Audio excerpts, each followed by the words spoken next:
Welcome everyone, KD here with a probably short stream. I will explain what I do today in a moment when I hit the right. Sorry about that, like always.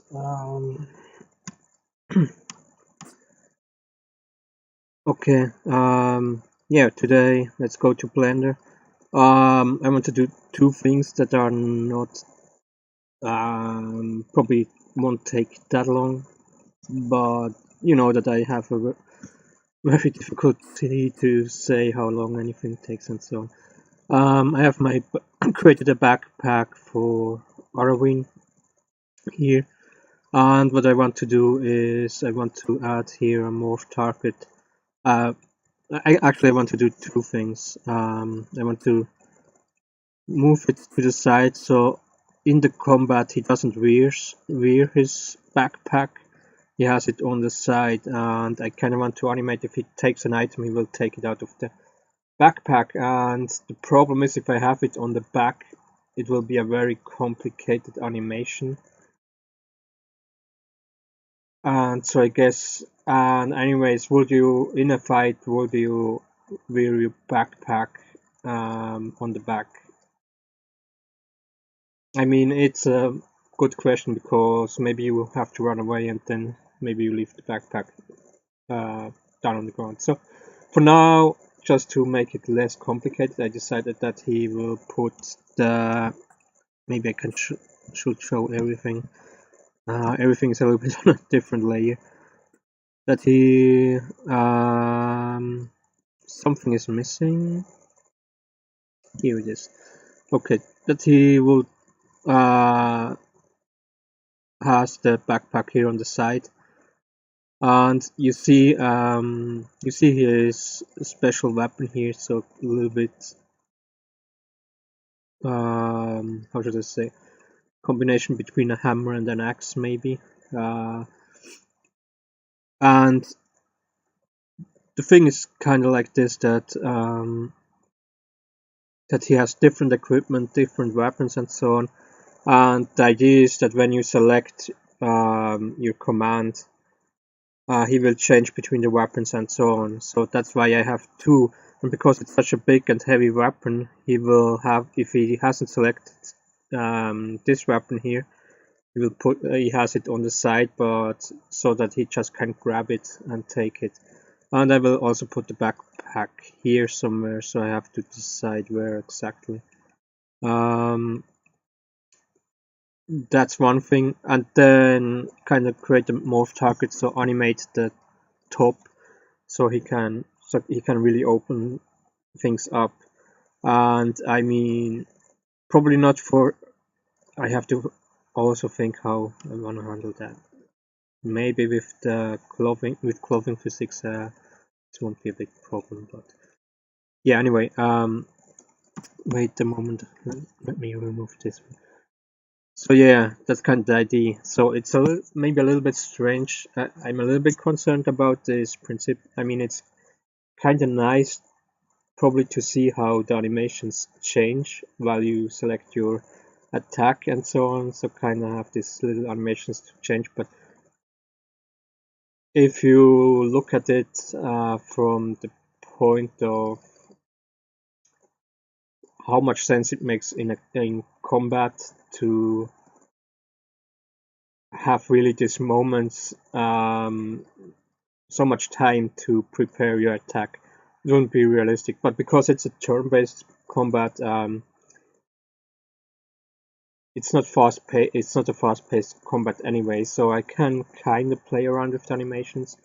Maybe it's then kind of, maybe it won't work, and that's what I will see later on. So that's the first thing, the backpack, to find a place for it next to the weapon probably. And the second thing will be, yeah, that plus adding a morph target so he can open the backpack. And then the second part will be creating an animation where he prepares to take something out of the backpack. So right now I make some idle more or less.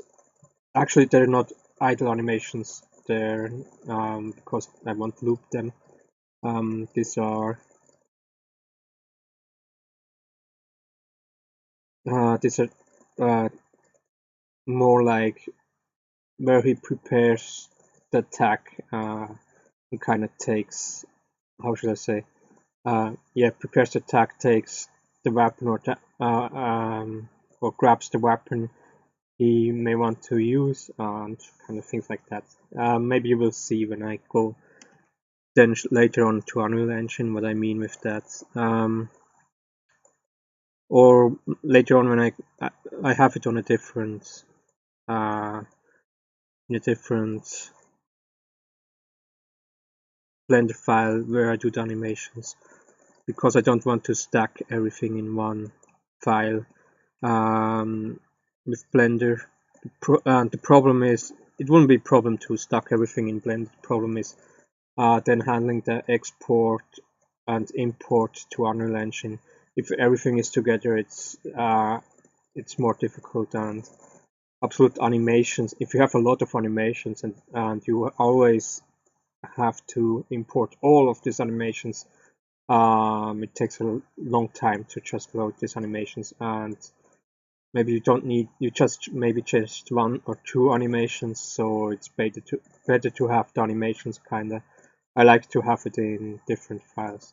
There are some problems with that, absolutely, with the rigging of bodies, because you will see maybe with one animations, oh, I need to work a little bit more on this body, and then you have to do it.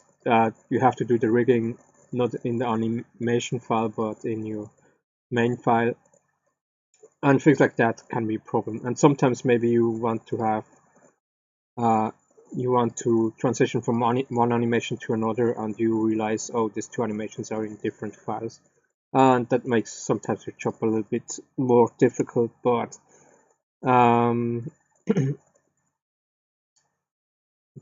but it's really, if you start to have a lot of animations, then it's very difficult with the export and import. What you can do is selecting one another thing you can do is selecting one animation via kind of, you save the file here, then you delete all animation assets, then you take you select one of the animations because they're still saved as long as you not jump to another file or anything like that.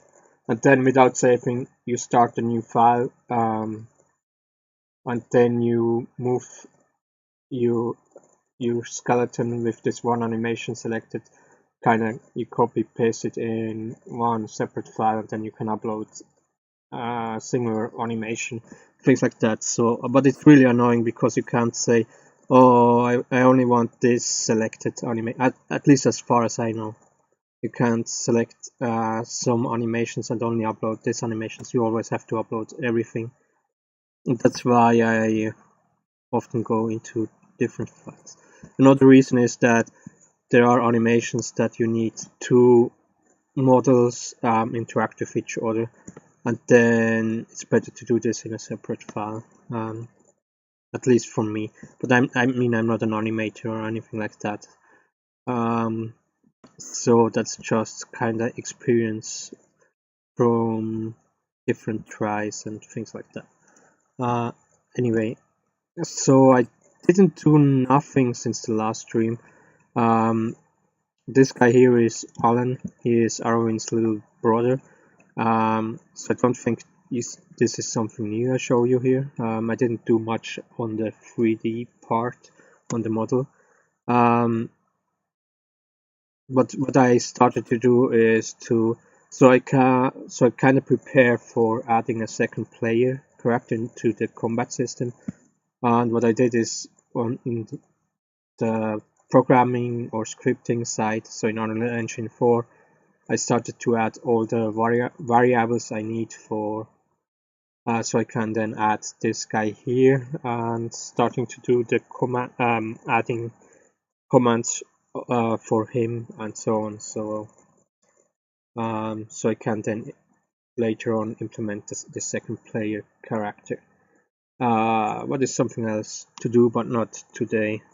So like always, I make a really long introduction to everything instead of working, and so maybe the video won't be as short as, no, it shouldn't be that long.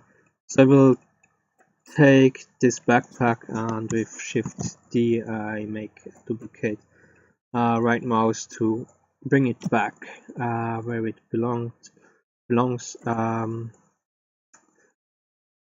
then I guess I will here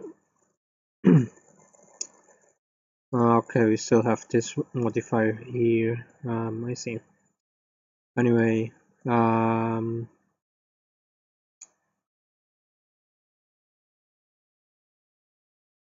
know what? Maybe that was a little bit premature. To keep the two backpacks similar, I will apply this modifier here that gives us thickness, and I will go here and I add the shape keys here. Let's call this open. Okay.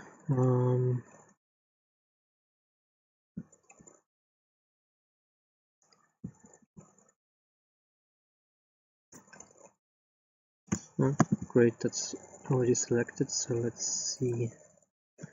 It didn't work. Great. Now it worked, and I also need the lash here.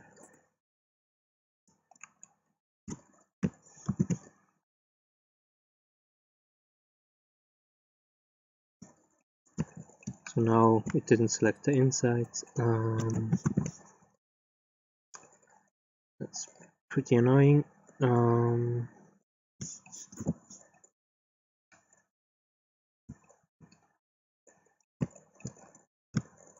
Because I need everything.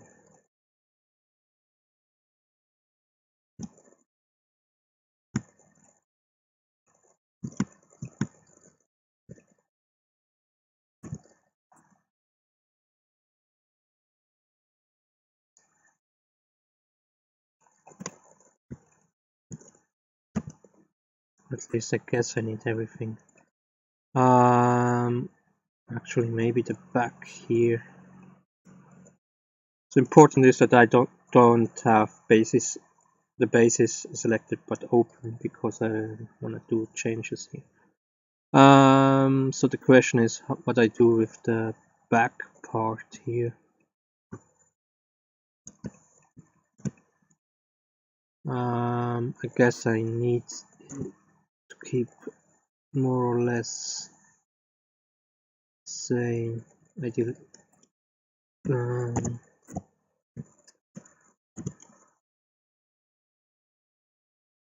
Let's deselect this one here, and we will see how this looks like. So let's press R and go up.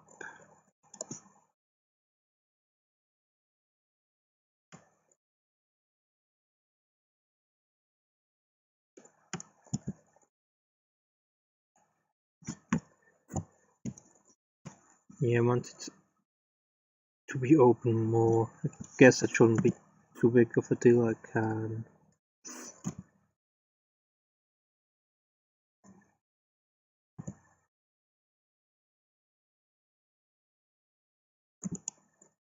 let's really open it up. I mean, I guess he won't open it here when he has it on the back, so let's just do it like this. Maybe I will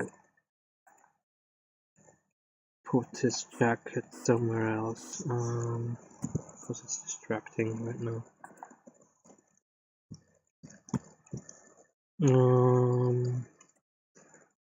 So now we have here our shape key, and that's a little bit the problem I was afraid of.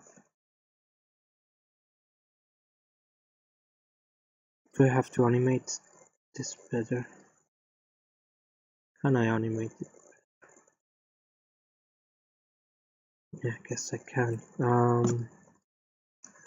Yeah, the question is, but then I have to probably add bones. So another way to do it is really give the backpack some bone structure and then doing it really with animations, because this is annoying.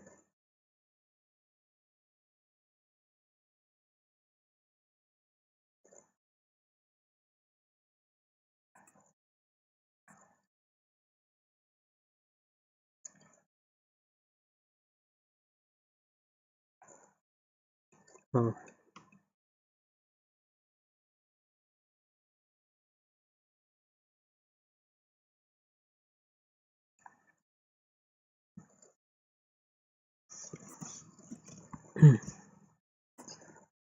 Or maybe I have to do it in 2 steps.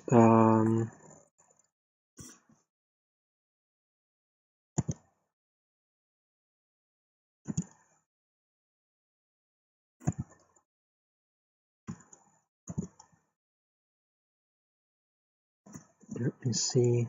Oh, because the deformation is really annoying here.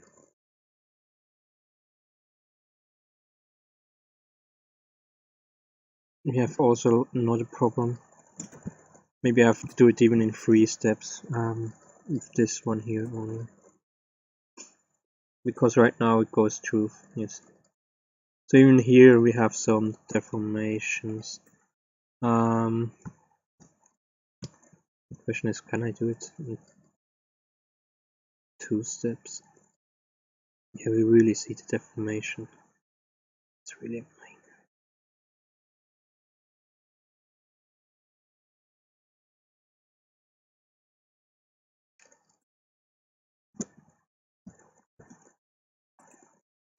Problem is open 2.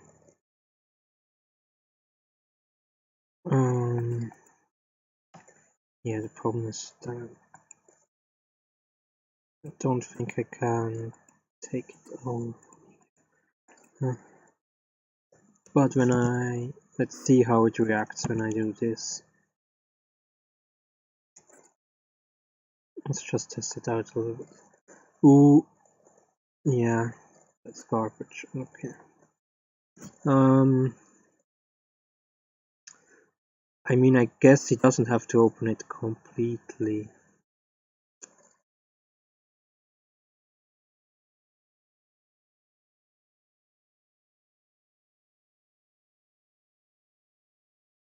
Another way would be, let's try this.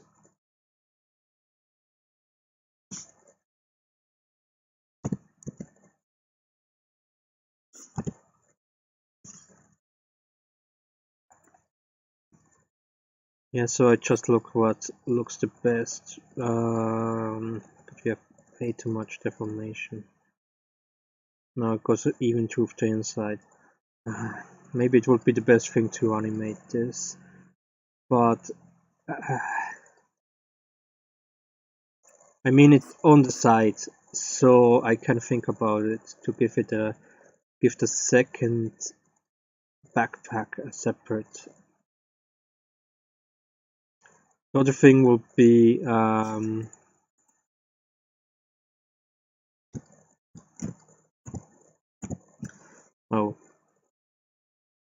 let's.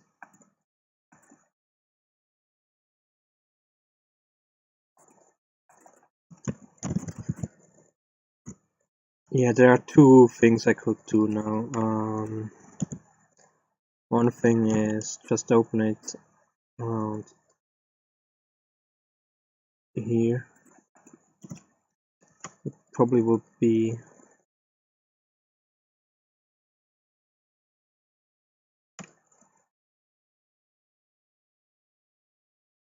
there is a little bit deformation, but I think we can live with that. So that he only open it like this, and then get his items out. That's maybe enough instead of just really moving in to the back. And the other thing would be giving the second backpack that he has on the side really his own bone structures, and then I can make an animation with it. Maybe I will try both out and see how it looks for the final version, and for now I keep it like this. Yeah, that's I guess for the test version we can leave it.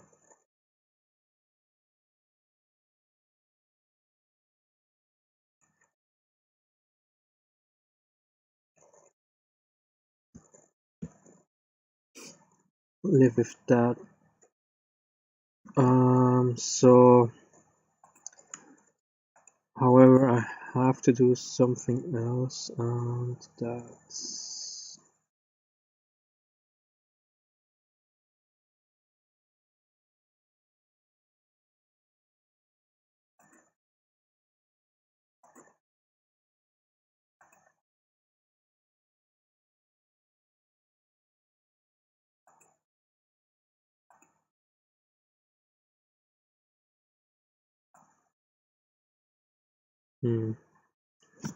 maybe I can change something here.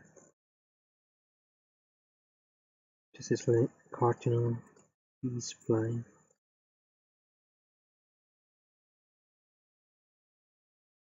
I don't see big changes.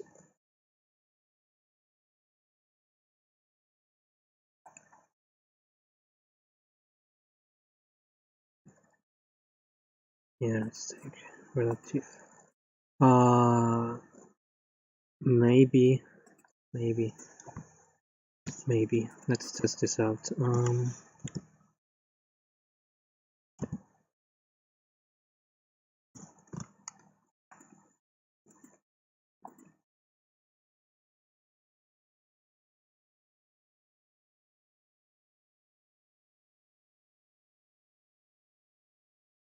No, it doesn't seem to change anything.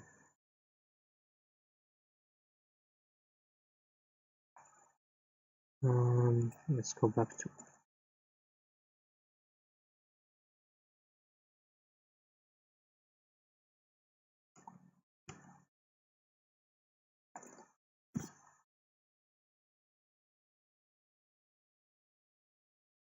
yeah.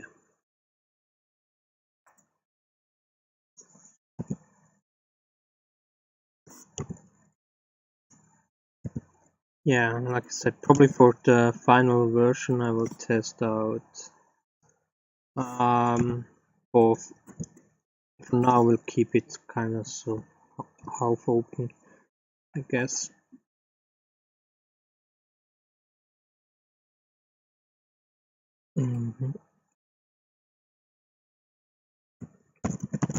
Let's try to make the lash a little bit more.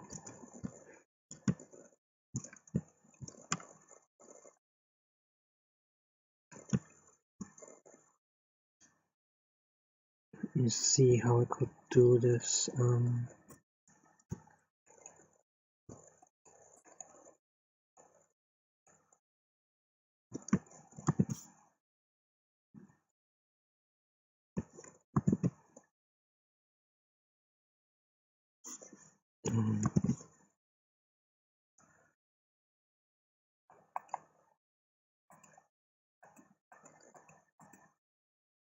What's that?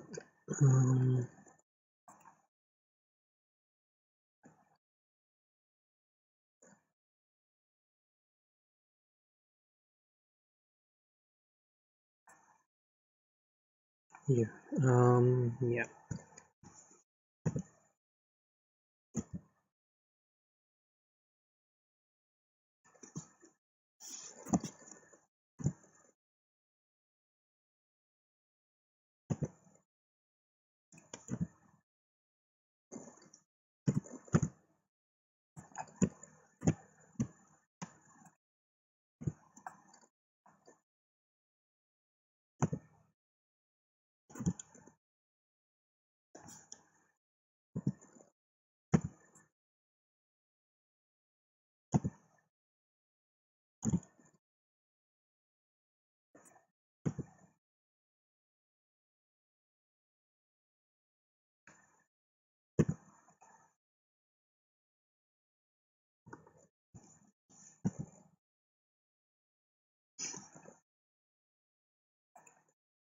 Let's see how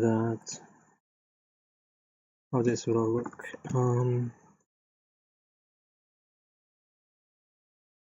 Not bad, not bad. See from the front.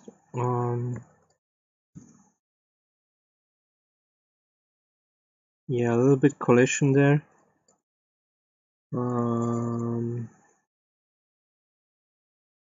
Just a little bit. Probably for now we probably could live with that, but let me see. We maybe can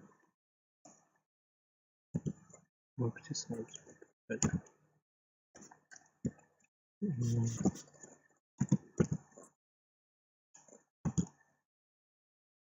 Maybe like this.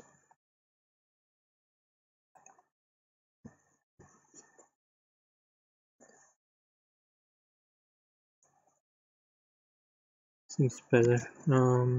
Let's see how it looks like.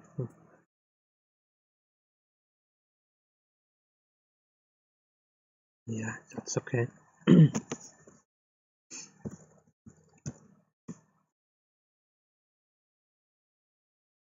So then we have this goes up and then we open. Great. Save.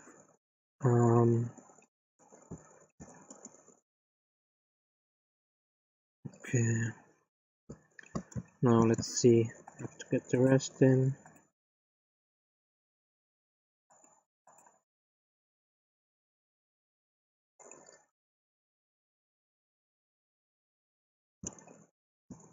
And now I use Shift D to copy it. And what I do now is I remove for now this one here. And I move everything here.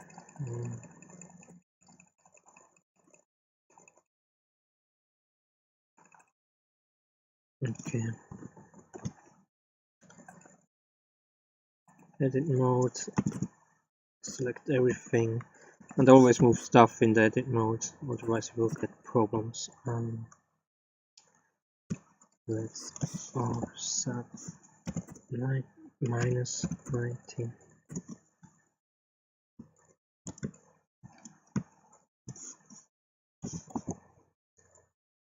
A bit down here.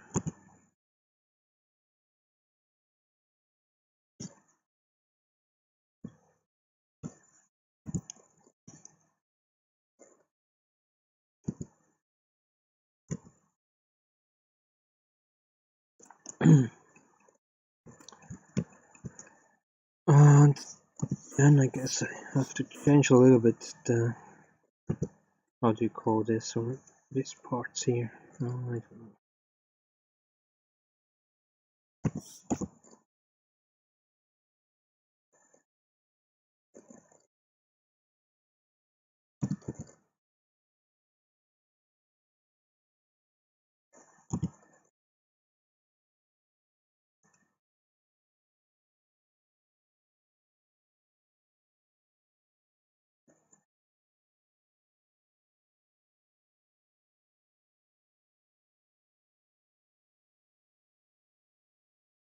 What happened?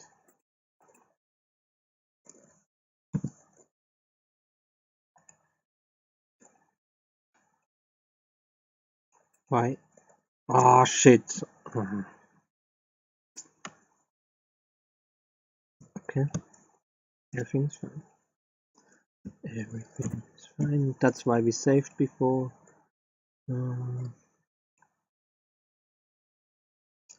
Let's do this again.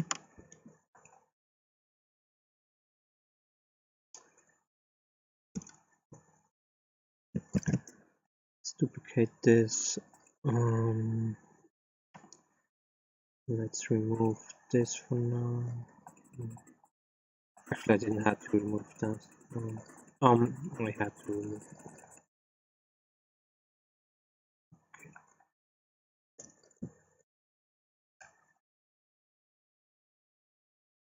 Edit mode. Let's try this again.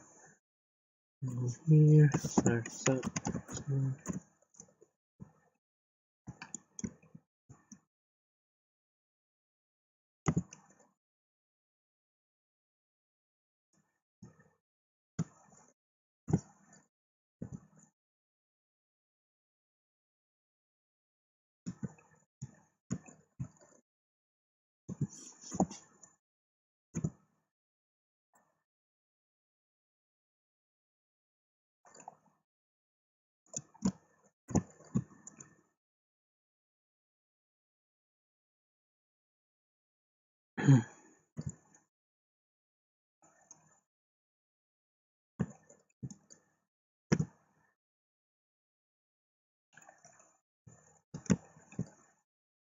I wonder.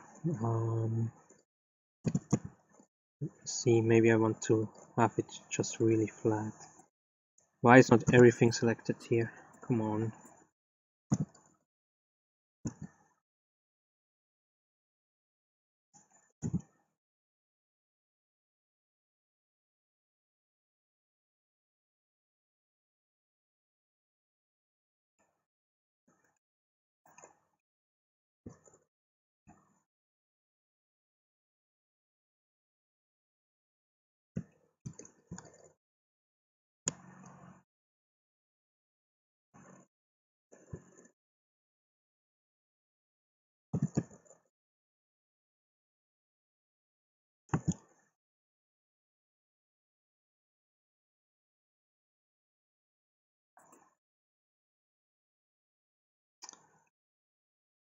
Okay.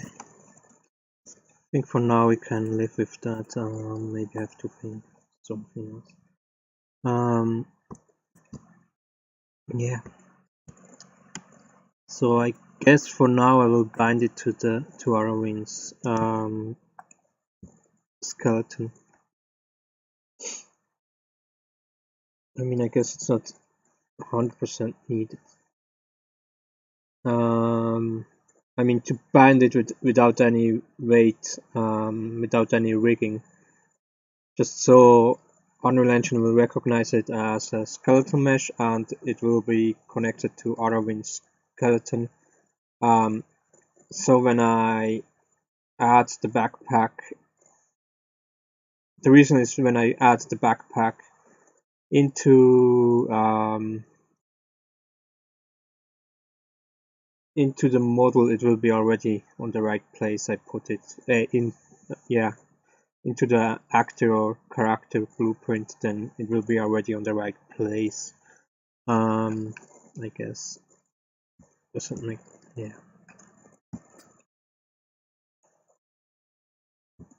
So let's combine. Are you fucking kidding me, Blender? So with Control B, but with empty groups. So now, when I go back here, I have everything back here. So these vertex groups are back, but when I look at weight paint, you can go through everything. So nothing is rigged. So this won't move at all when this here moves. So I save this for now. And now, because I have everything in a separate file where I do the animations, I will first of all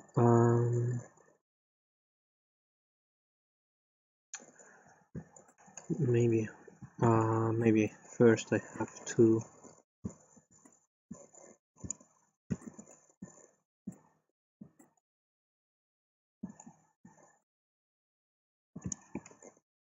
let's upload everything. Doesn't have to be finished now.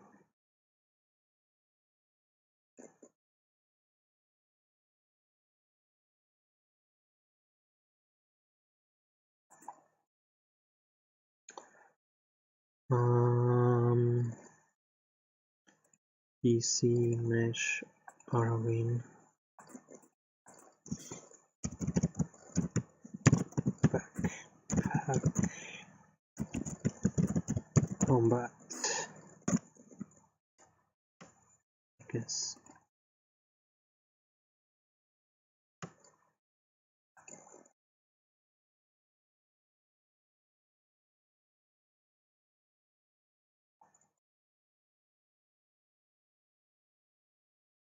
Let me see.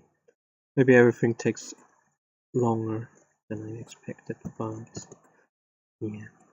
It's actually small things, but if you already go a little bit into detail, it just takes its time.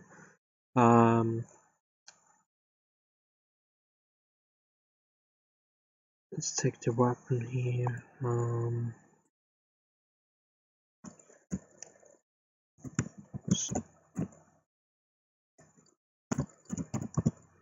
Stonebreaker, combat, or Stonebreaker on ue4 unequipped. That's maybe better. And then this one here will be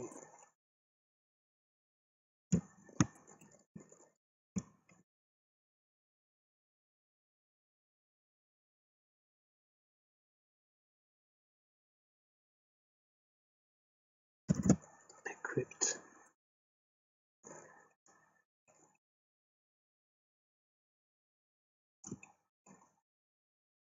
And then where did I put? Oh, here. Okay. Let's see.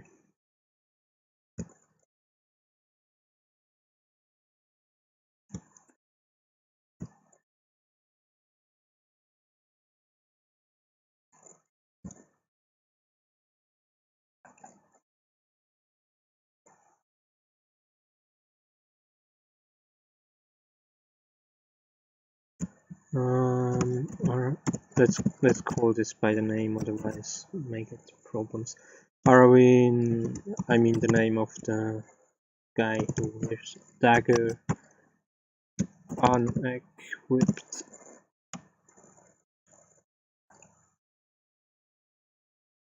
Oh no, don't tell me. Yes. Okay. Everything's fine. I just have to do everything again because I'm too stupid.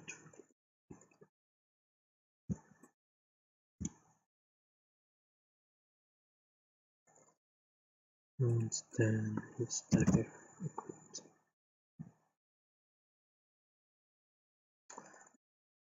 Okay. Let's go here. Let's take his backpack.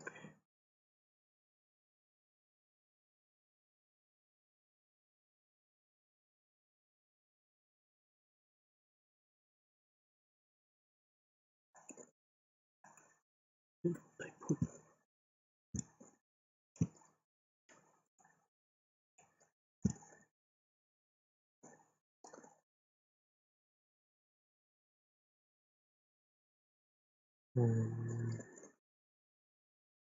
here this one.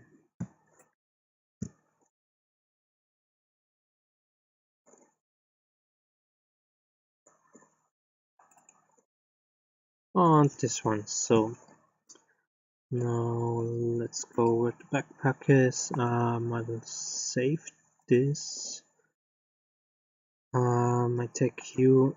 I remove again this one here because now I do control see, because I copied this now in the file I have the animations, and if I copy paste it with the armature on, I will also upload the armature, but I already have the armature in my, in the animation file I use, so that seems unnecessary to upload it too. I mean, everything is saved in here in the vertex group, so you just have to connect the armature again. So I won't save, and I will change to Arwin Combat Animations. And here we see we already have added some animations. We also see that a couple of stuff is missing here, or at least different, because I did some work. What is fine, I guess.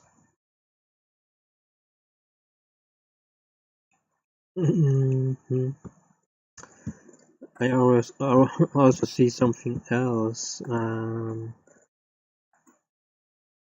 that is pretty bad. It's pretty bad.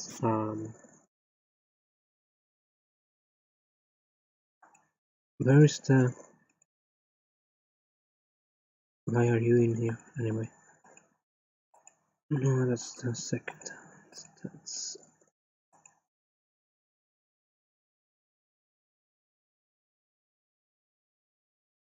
That's strange. Anyway, okay.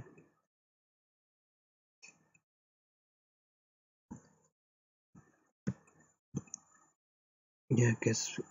I'm not sure if I like this.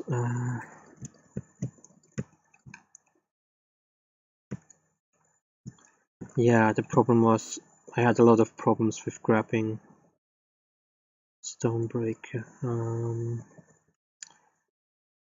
Let me see. What's this animation? That's the idle animation.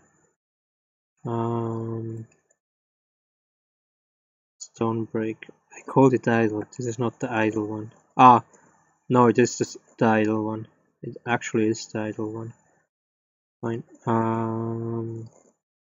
To Stonebreaker. That was the animation I had so much problem with. You see, it's kind of difficult to find the right. There is a problem, a big problem. I don't know how to really solve it. Maybe someone that is used to animation can help me. If I look at the hands, and if I look at the inside of my hand, now I can just twist it 180, almost 180. I just realized that it's complete 180 degree. It's not. It's kind of uncomfortable, and I have to change my elbow. But I can almost 180 degree change my hand. And so when I look at my arm, then I see because the muscles are stretched from your hand to the elbow, it kind of twists the whole the lower side of your arm, and so it's the twisting is. So I mean, you actually twist. If you do that, you actually twist your arm, but because it's on such a long because it's on a longer surface, it kind of evens. I won't say it evens out, but it's not. You don't see some type of bad deformations. However, if you do this here in the with a model, when you twist your, I can't show it with this model sadly, and you twist not your arm, but twist the arm of your model, then the twisting will be not stretched out on such a big surface, but it's on a really small surface, and the deformation looks extremely bad and unnatural, and that's a problem I just have, and I don't really know how to solve it. But yeah, that's how it is, I guess. And that's kind of the problem I have with this one here, because of how he grabs the weapon.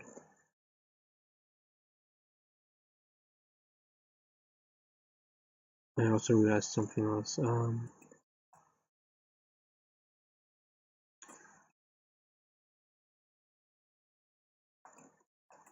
Let me change one small thing here.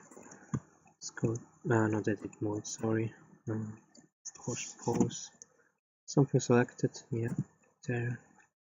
So yeah, but I mean, these are just prototype animations. Maybe I find something out. The problem is, because of that, I changed the place.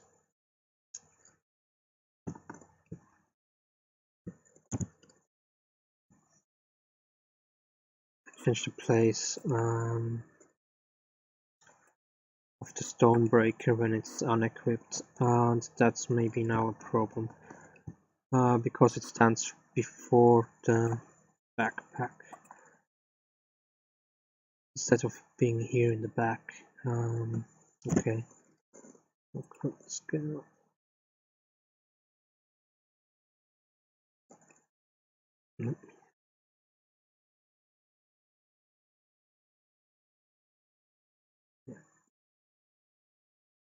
I have to do this in the last moment. Kinda grabbing.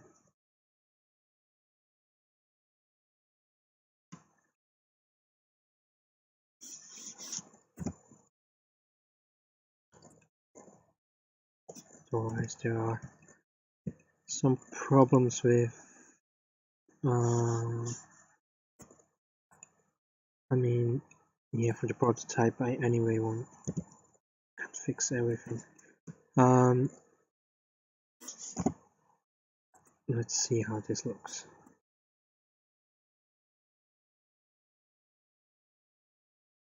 I guess that's better.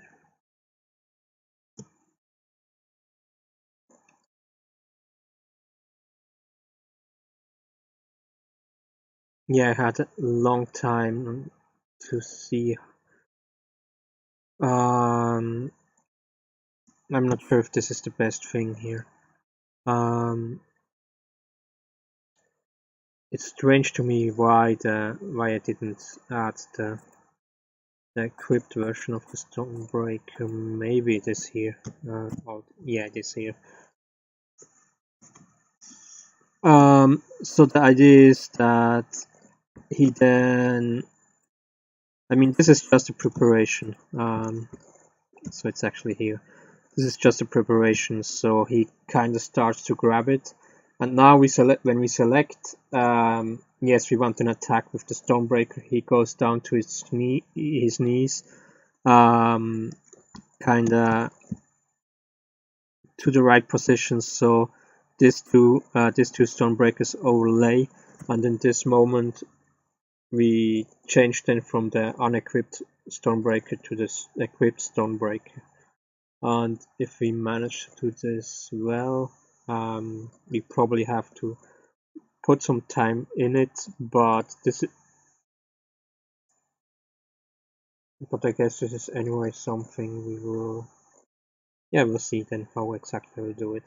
It's difficult to say how we'll do it here.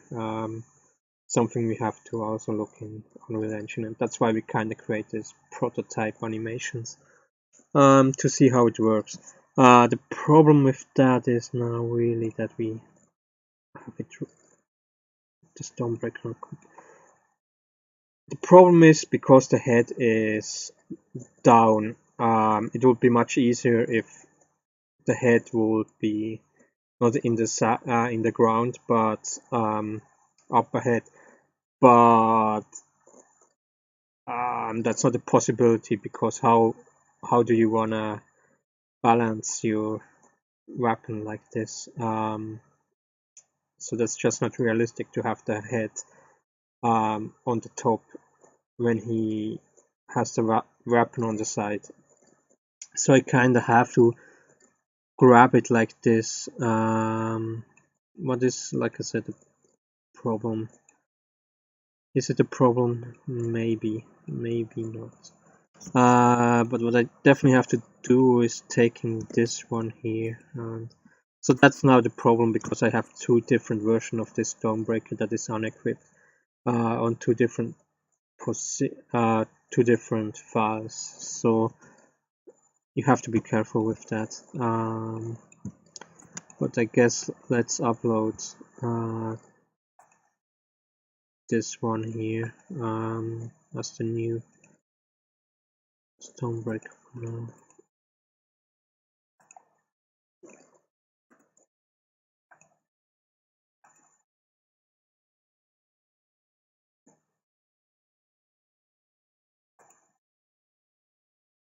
What's going on?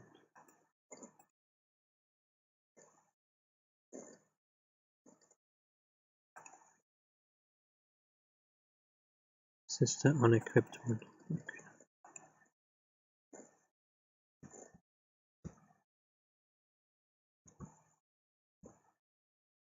Okay, and then we have, let's forget the Stonebreaker for now. I probably have to put the backpack somewhere else. Okay. Let's forget that.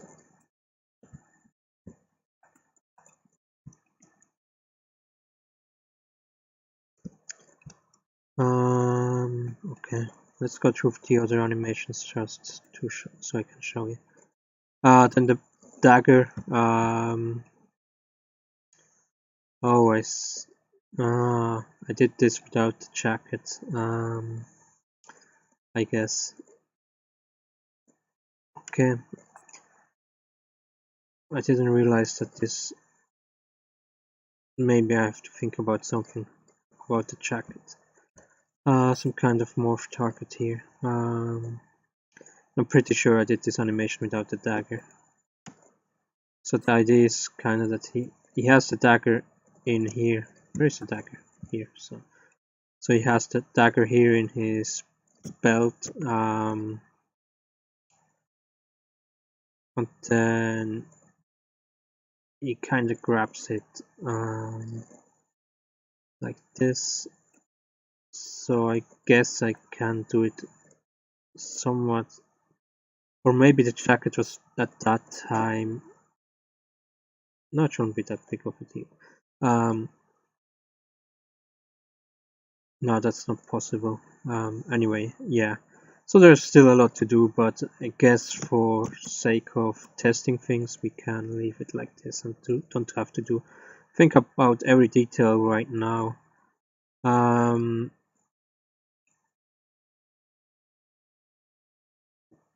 So that's not order preparation on for the. And the third thing is the special skill that looks a little bit strange now. But here we will then add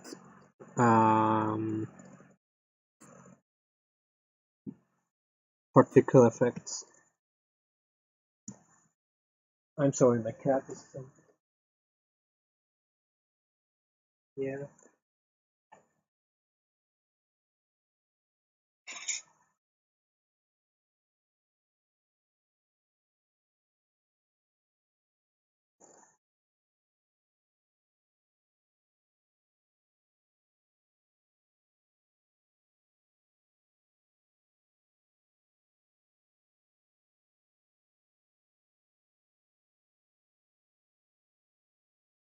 Sorry about that. I had some chicken before. My cat smelled it. Wanted to grab the chicken bones, so I had to put that away. So anyway, and now we need one where he grabs his backpack. So you don't really realize it when he has it on the back, but it's actually very small. That could be a problem, to be honest. Yeah. Let's go to command prep idle, and let's just take this one.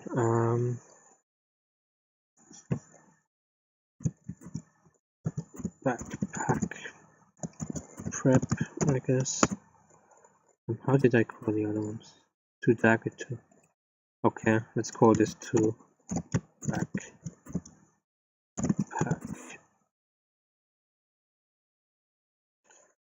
Yeah, that's maybe a little bit a complicated one, so let's go into pose mode.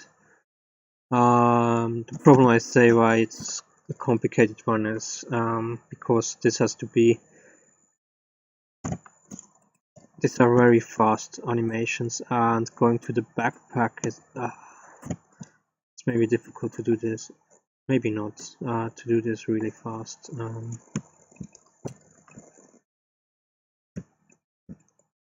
So this is his position from the idle. I mean, the best thing is just to go for the end pose and then I guess prepare, look in the middle what you have to do, so it looks, everything looks better. Let's get the X-ray in here. So great thing with this armature is I can now select this bone here and bring him down to the knees very easily. Let's see.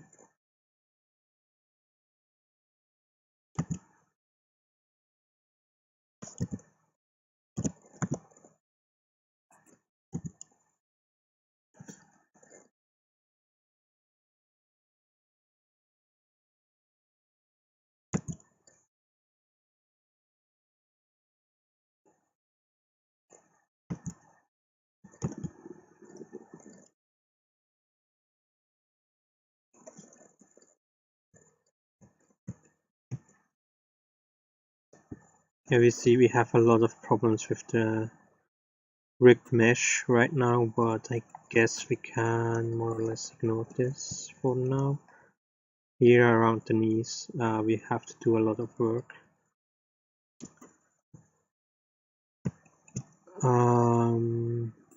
Yeah.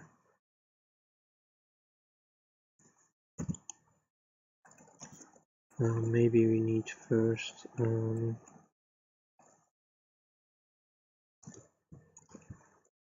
That's annoying there. Okay, that's away. Let's go back to X-ray and let's bring him. What's that?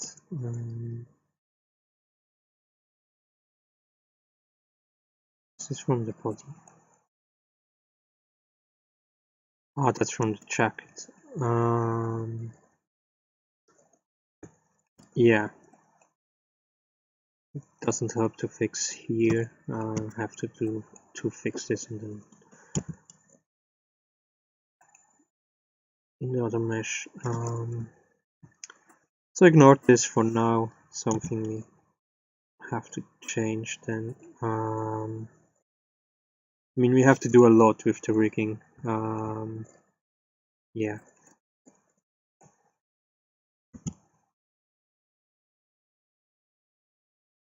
This is, like I say many times, this won't be the final thing. This is just to have something we can work with, and then of course we can expand it, expand on this.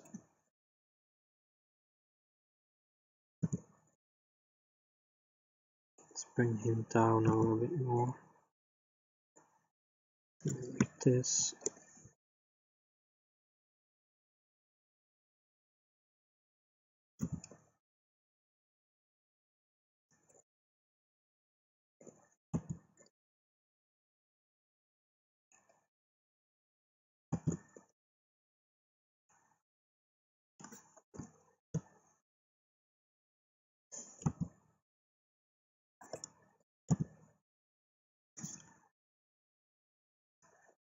Now the cat is kind of annoying me.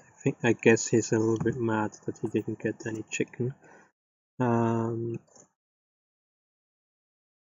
it's not good to feed bones to cats, I guess. Don't want him to choke on something.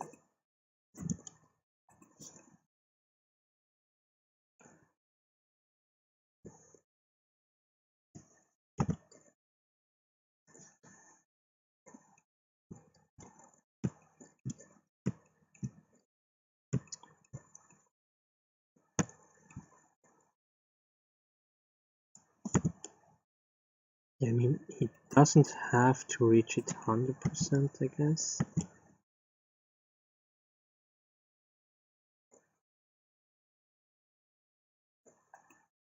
It's a strange one.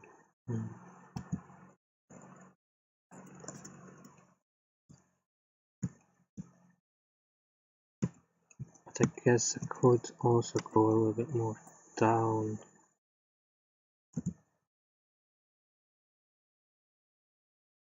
And at least with one hand going closer.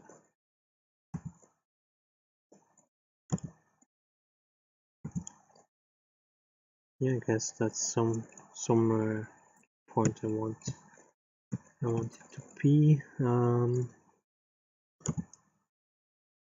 bit back. Let's select everything for now and lock this.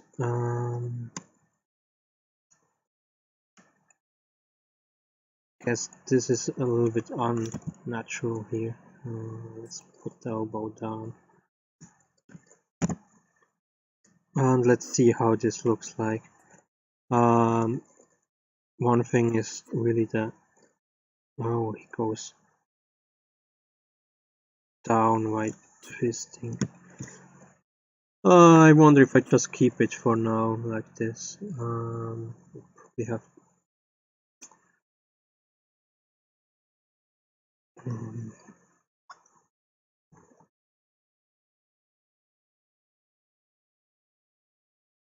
yeah, so I mean the best thing is with animations, if you do work with human animations, then best thing you can do is just look how you would do the movement. You have a big mirror, it's maybe even easier. So I was looking how I would do this movement, and my instinct would be to, yeah, shut up. My instinct would be first to turn to the side and then go down. But I guess it's also possible to do both in the same way. And it probably would be faster to do both in the same way. Yeah, I think I keep it like this. At least for now, for the prototype version. Let's save this.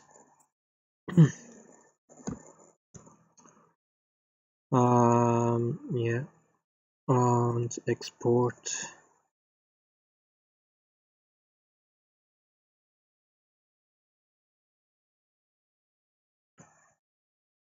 Come on, please.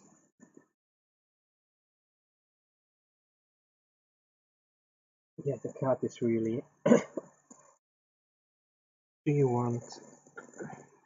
There's no chicken for you.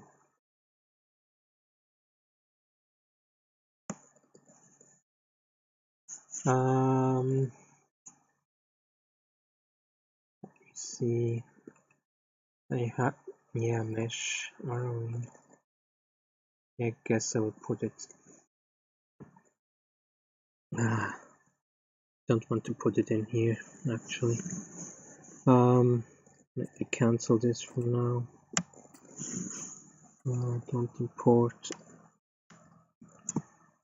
5 backpack. Yeah, it's fine. PC combat mesh combat.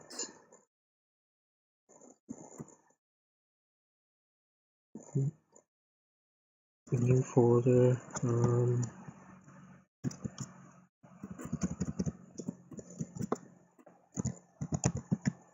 animations.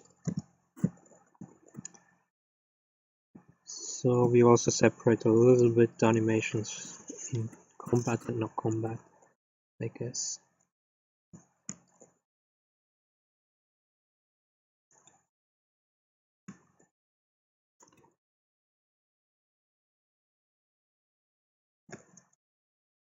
Arrowing.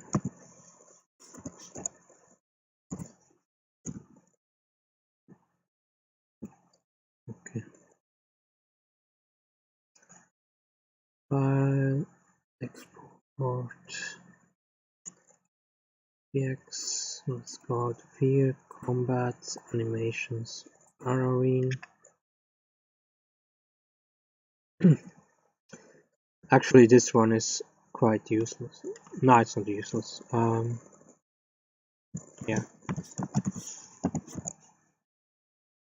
Just call it arrowing for now.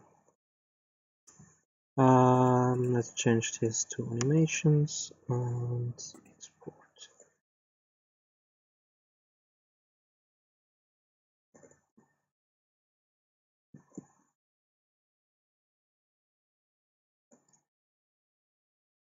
And we see I didn't make a lot of animations, but it already takes some time. And it's not even that, the armature I made is not that complicated. I mean, it gets a little bit complicated with the fingers, but the rest is not that complicated, so that's why.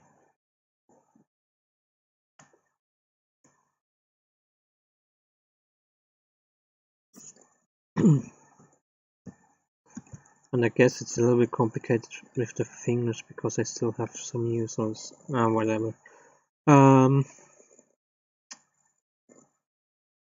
Yes, so I have to put on the image here for a moment. Will you stop?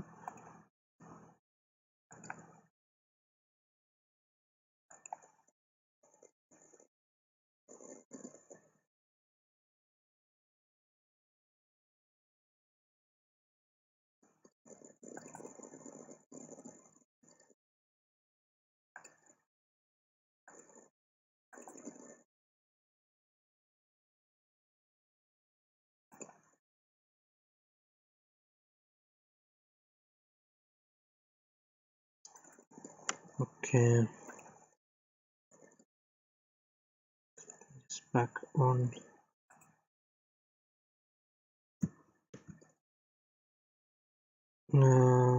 Select here.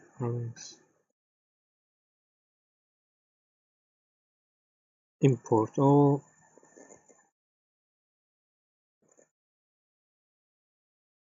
I don't know how much I can set up for now.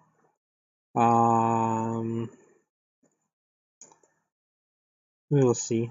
It would be nice if we can finish this here, but I don't know.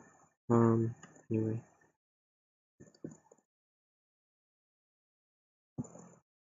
We go to mesh arrowing. Okay, and we import the rest. So that's the backpack.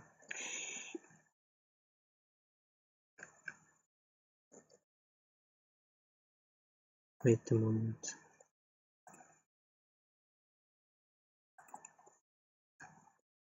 Ah, yeah, it's fine. No, it's not fine. Where's? Ah, here's the backpack. Why is it that? Ah, I see. Okay, fine. Okay. Yeah, let's do it separately. Import doesn't have a physical sequence. So I tested. I also tested on the weekend. Was it on the weekend or before the weekend? A little bit physical assets and mainly clothing. I did some test runs with clothing, and Unreal Engine has some as a tool for clothing physics. I think it's a tool from NVIDIA, or how you call it, that they implemented into Unreal Engine. And I was testing that a little bit out, because I kind of want to add clothing physics. So if we have a jacket, a mantle, so that it will move a little bit realistic around. Yeah.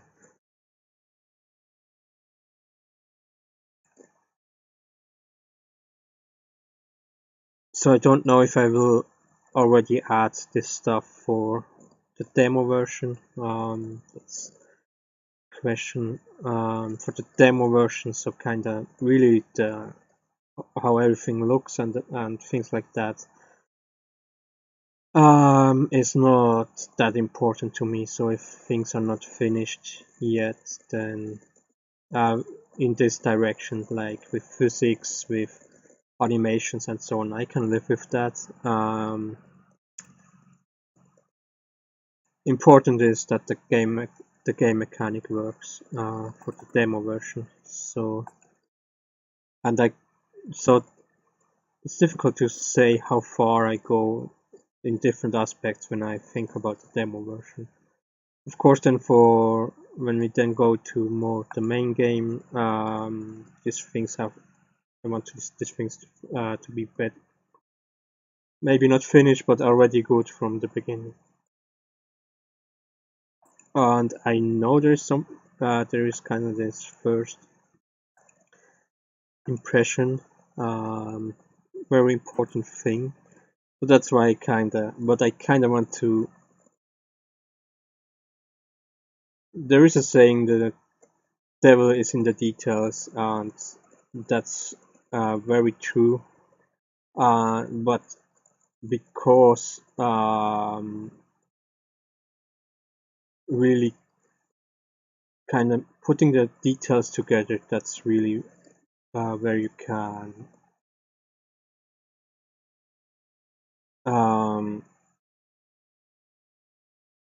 where your game kind of changes from, oh, this is just an amateur product, this is just some indie guy, to kind of having more something that looks more professional. However, the devil is in the detail because there is also the problem that why are you guys here all? Oh, anyway.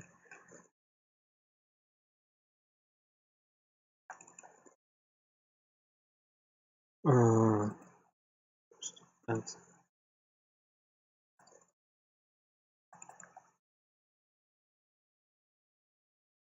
Oh no, which one is that? The unequipped one. Okay. Because you can lose yourself in the details. What do I mean with? I see. Yeah, what do I mean with that is kind of like you can waste a lot of time into small details, and you kind of have to find this middle ground. I think everything in life has to be balanced, or at least most of the things. And just keeping everything kind of, oh, it looks good on the surface, but when you look at it closer, it looks bad. That you see the problems. That's not how should I say a good thinking. But the other side thing is like to think about every single detail, to change every single detail, whatever the cost, is also not a good thing. So you kind of have to find middle ground there to how much time do I want to spend with one detail, with some of the details to make it look better, and and things like that, and then you, yeah, kind of, you have to, I guess, find this for your own. I wouldn't say that I know exactly which details are important and which not. I absolutely wouldn't say anything like that.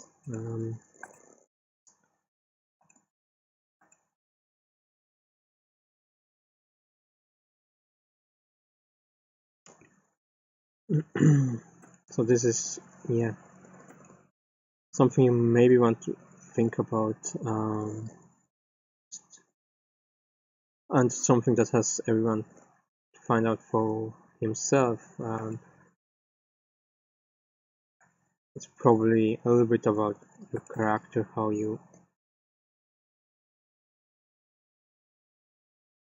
do things normally, a little bit. I guess I absolutely understand the kind of will to have something with substance as fast as possible. To have something you can show someone, you have to something you can play with, and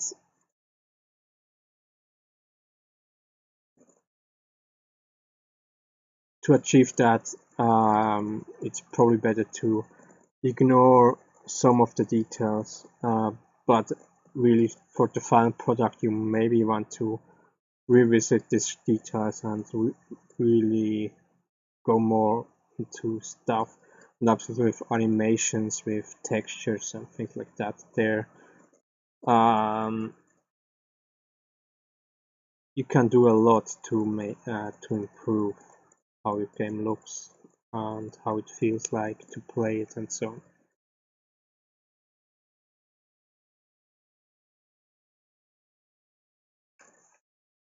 Anyway, so we have now everything here. Combat animations.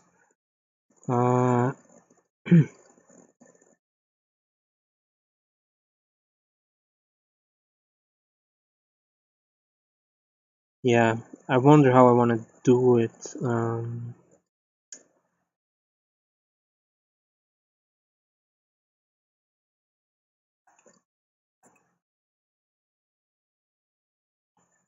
20. Maybe I do this next time.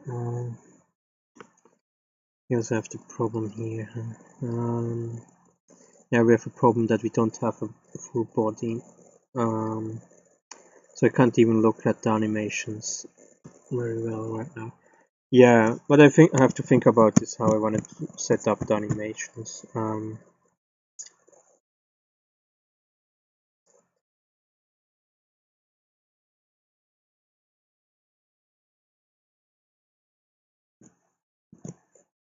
I guess this is still an old model here.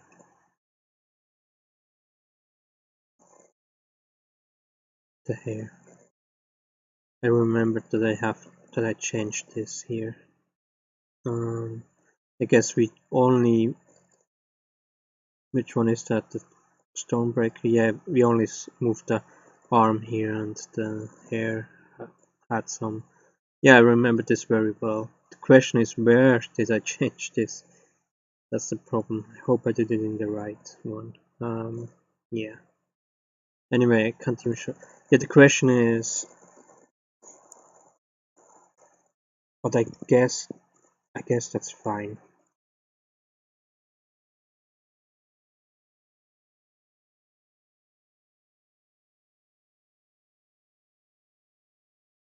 I guess that's fine. Now I know how I do it.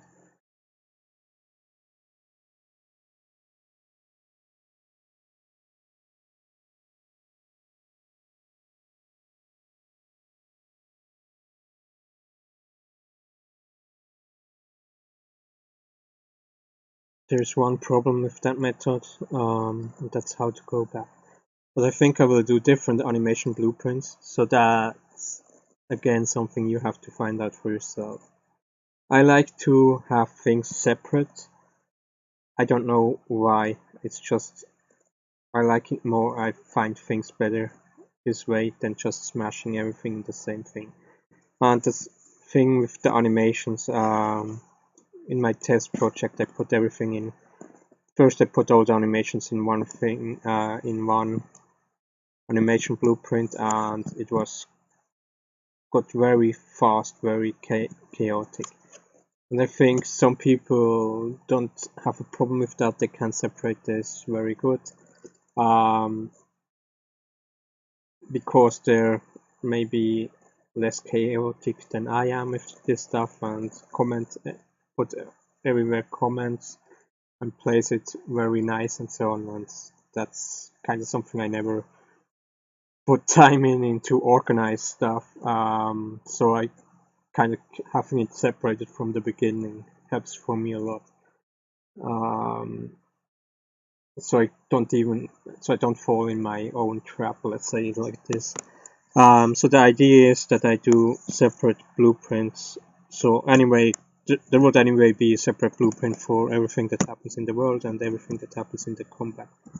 But I guess I will also separate the combat blueprint. And how I think I will do it is I will have an animation blueprint for the preparation. So we have the normal idle animation, and then when we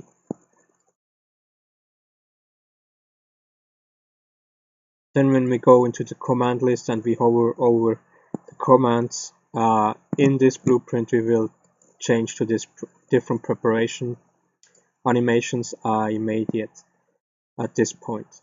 And then as soon as we select something, we jump to the next blueprint. So we have a blueprint for every animation that has to do with the Stonebreaker. We do a separate blueprint for everything that is with the dagger. We have a blueprint for everything that is with tech weapon and everything that is with long distance weapon and things like that. Only question is if I will do a separate blueprint for items. I guess for items we don't really have to, but that's not a question for today. Let's make here a new folder, blueprints. So I guess today we just look at the preparation blueprint. So new animation blueprint.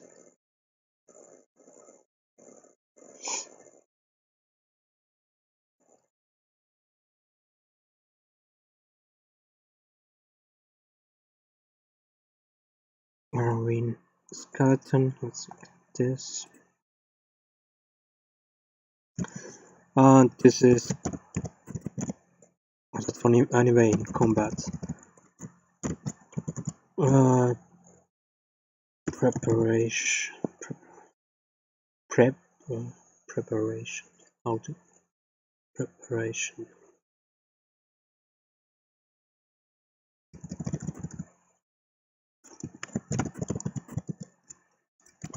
Command prep. Whatever. Silken chance. It's still with the hair. Anyway, it doesn't matter. We don't have a. If I had now full body, I will change it to the full body, but we only have a head, and that's as helpful as the hair. Before I go further with the blueprint here, event blueprints. Let's do here a new blueprint and a new actor blueprint. Combat animations.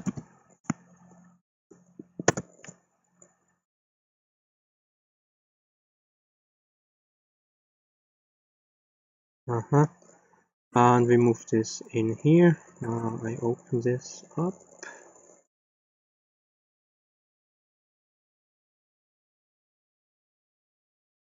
Yeah, I guess I have to see how far. I'm not sure if I can show you the result, the idea behind it, because setting everything up may take a little bit more time than I mean, I still have time.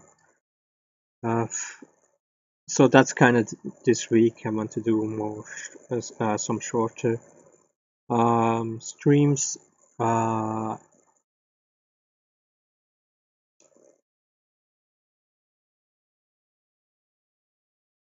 Yeah, so for this week, so just because a little bit time issues, there's just a lot going on this week. So I will try to do it every day. I can promise you every day. There will probably be no edited video except I decide to do a tutorial or something that doesn't take much time. Then maybe I would do something like that.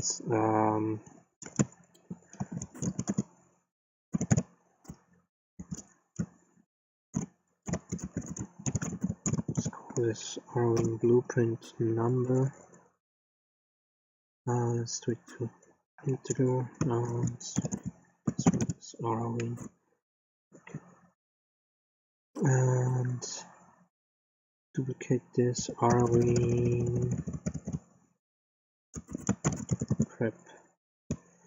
Is it with P or with P? Preparation. Prep.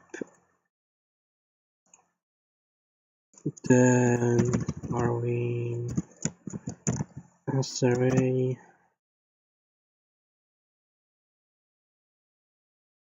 Problem is also that I mean I have to see how much into detail as I want to go with the animations, but it's kind of like, as I see it right now, is that for every enemy type, the same attack has some slight differences in the animation. So that's also why making here separate blueprints maybe the better solution. And because it's a turn-based game and kind of there is not such a time issue. The animations don't need to be too dynamic. Let's say that like this. So switching between animations, it doesn't have to be too dynamic because there is not like a sudden change in the animation. Let's say it like this. Kind of like, I mean, if you make a third-person shooter and you walk around and someone shoots at you and you get hit, then you have to suddenly change the animation, or you know that you see, oh, he takes damage, something like that. But that's not a problem I have here. Still don't know if he will ever have it. Maybe there in the later parts of the game he will gain a tech weapon. We'll see. And and I guess for items, I guess we keep items in preparation.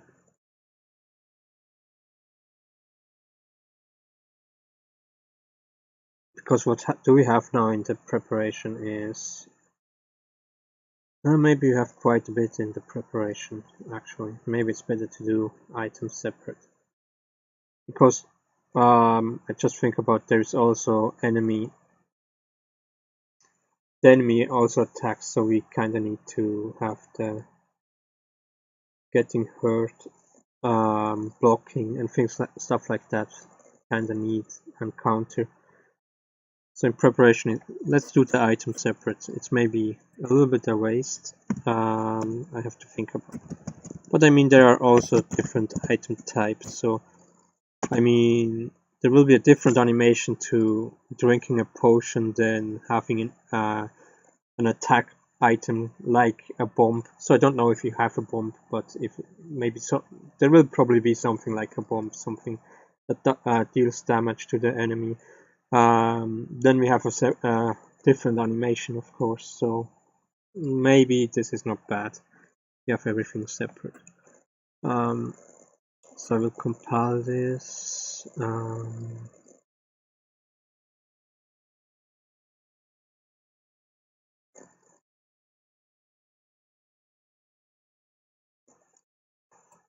Guess I will do here. Oh, come on. Are you? Thank you. My mouse every day gets worse. I will add here a custom event. Let's. How do I want to call this custom event?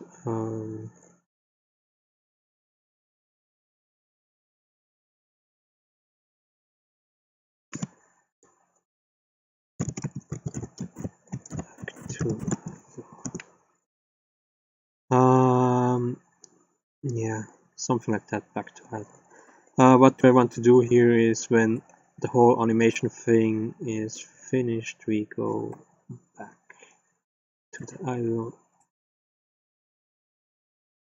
animation, and that sets everything to 0. The question is if I have to do this separate for every character separate, or if it's okay to have it to just do this generalized like I do it. I think it's because it's turn-based and probably doesn't matter if I do it not character specific.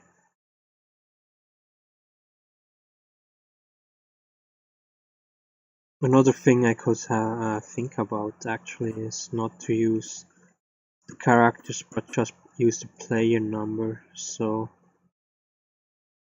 but no, that's not possible. I guess that's not possible. I have to do it like this. I mean, it's not that big of a deal.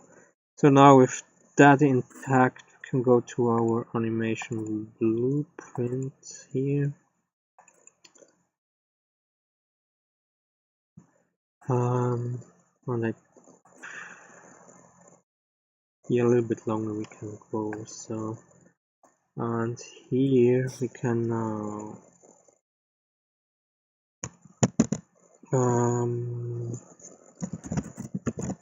call a reference to, how did I call it? Combat animation. Combat animations. Get a copy. And this one here is the prep. So actually the only thing I need is this one here. I promote this to a variable. Call this animation number.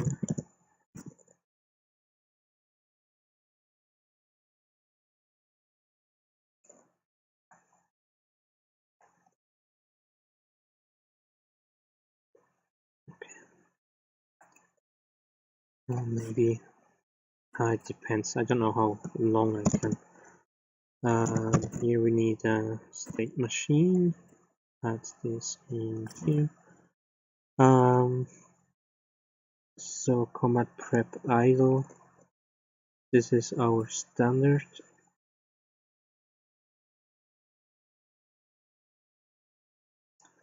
Yeah, one problem with this method is kinda how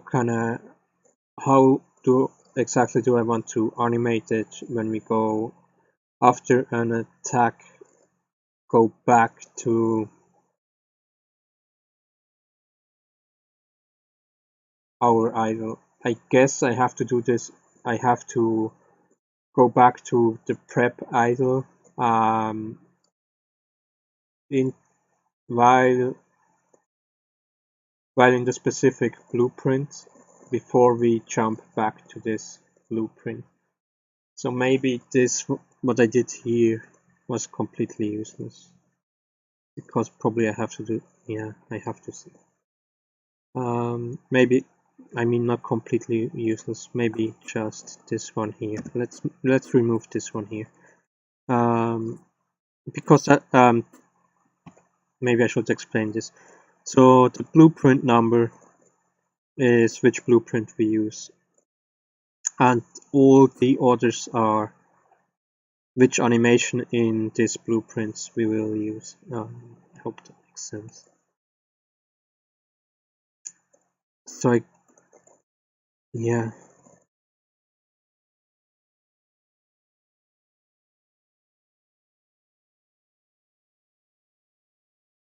So I guess we have to do the 0. Yeah. I have an idea how I will do it, but it's actually not something I can set up here.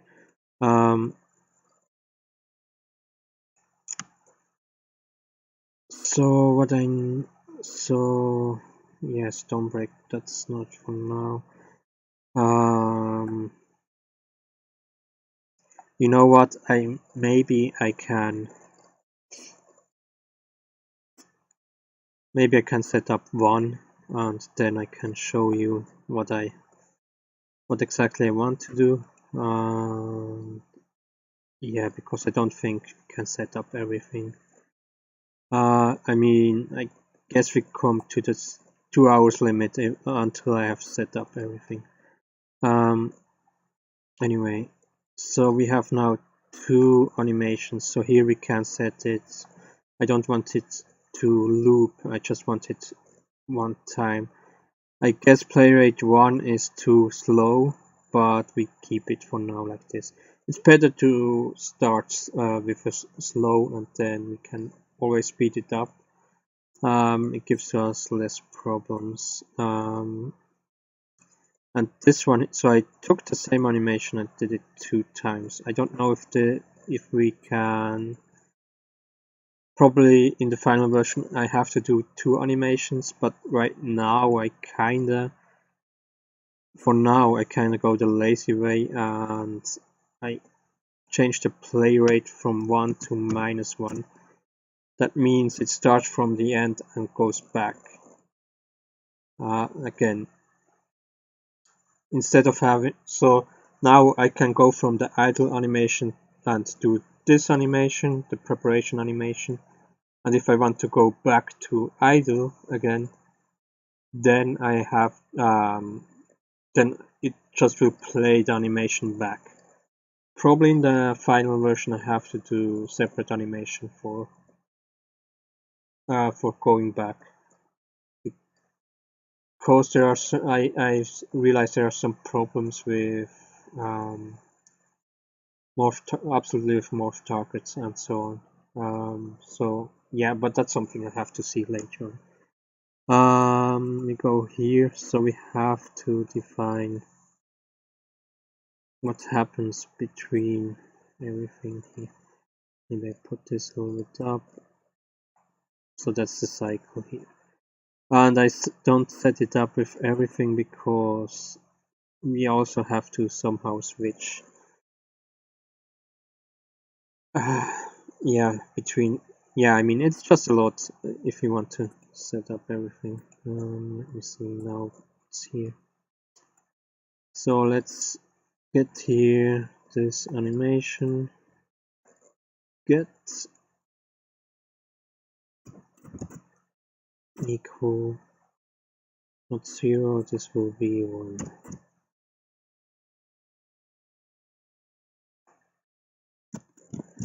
Control C, and we go back.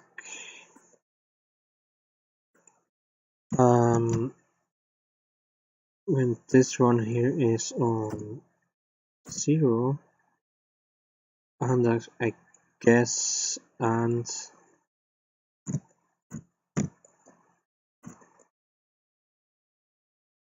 when time remaining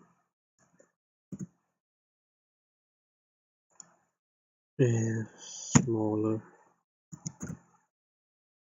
than 0.1. Great. And then we jump to this one here and we go back to our idle. If this one here is time remaining, that's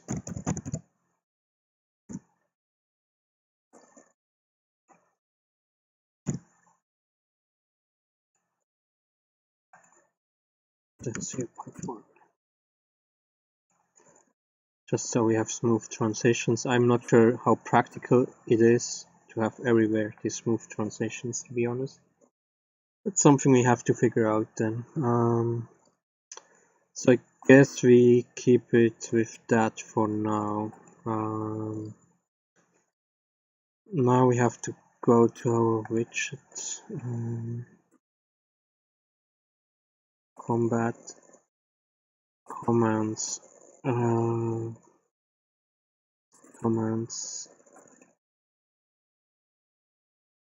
commands position 1. Okay, that's a problem. That's actually a problem. Maybe not. Maybe it's not a problem. I mean, it's a little bit the problem, but it's okay. I didn't realize that we have this. I thought this would be not for position, but for characters. Let me see, how do I...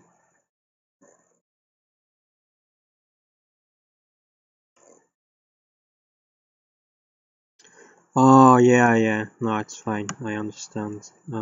Anyway, I guess it's not that big of a deal. So, when we... This would be mid-range attacks, actually. Okay, let's change this. Sorry. To 2. Because it's a mid-range attack, it's the second one. I guess that's better. So we can keep it in a row, I guess.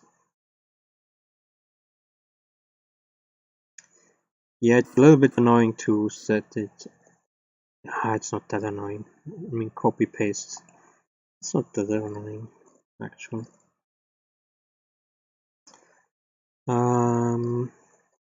Okay, so we need...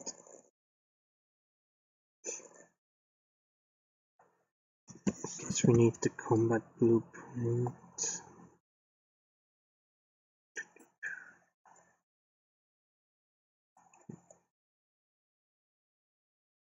When do we...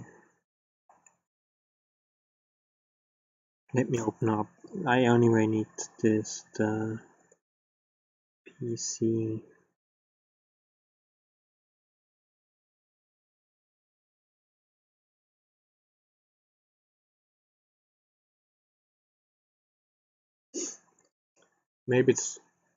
Maybe it will be better to, instead of character specific, to have...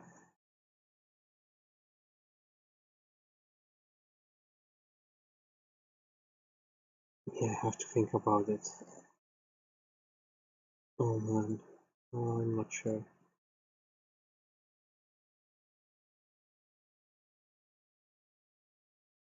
No, I can't do that then, otherwise you have to do it character specific. Combat player 1. You know what, I have to delete player 2. Have to make... There's still too many changes I have to do, absolutely, with the animations now.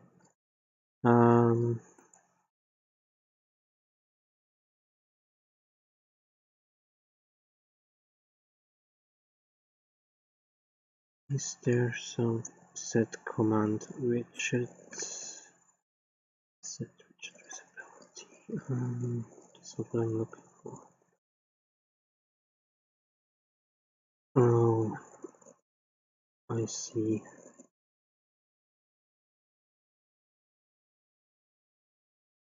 I guess. Oh. It takes too long to set up because I didn't know I didn't set this up. I just set the animations in the viewport. 8 animations. Not the animations. The meshes. I just set it in the viewport. I have to set it in the event graph. I don't know why, but I thought I had already set it in the event graph, and then it wouldn't be that difficult. I guess I have to expand on this tomorrow or so, or maybe I can even do it later today. And yeah, but I guess right now I will cut this here, I guess.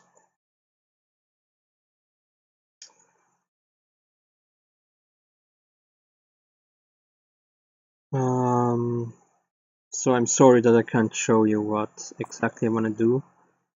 That was kind of the goal, that that you see how the ID is. I mean, I mean I can do it in a way.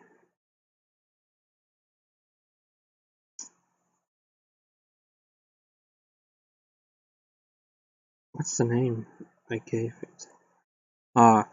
Okay. I have to change the name. That's not good.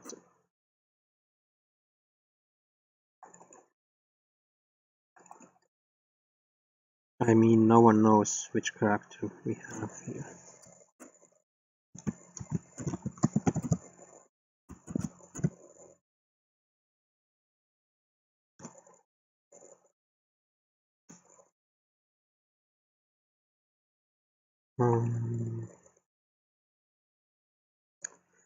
Yeah, I mean, the easiest thing I can do now is... Why is this called headgear? And then we have to check it.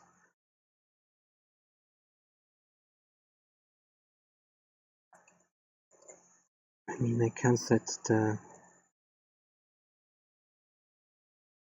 animations for everything for now. Oh, it wasn't a jacket, it was... no, come on.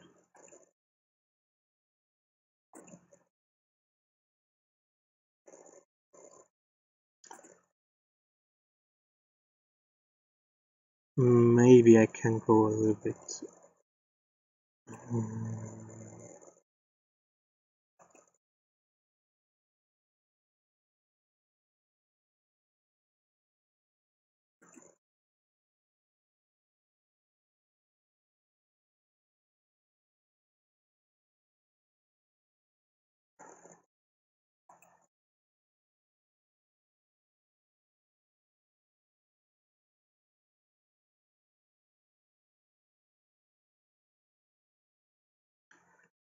Yeah, that's not the way I like to do it, to set the animations like this. Absolutely, if we have then... So is the hair in the accessories? Where's the hair? I have separate hair. Makes sense. I don't like to set the animations like this. It's a better way to do it with something that is called master pose component. It's also much easier when you have a lot of separate meshes that should work together with an animation to do it with master pose component, because then you have to set it only once, which animation blueprint we want. Okay. I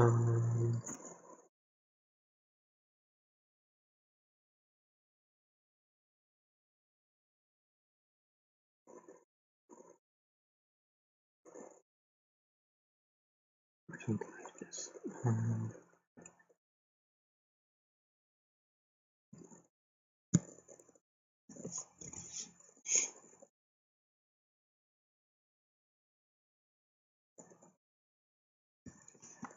Yeah, that's always something is completely off. Is that the year? I mean, these are pretty old meshes here. Yeah, the year. It's possible that I changed this stuff. What's with the eyes?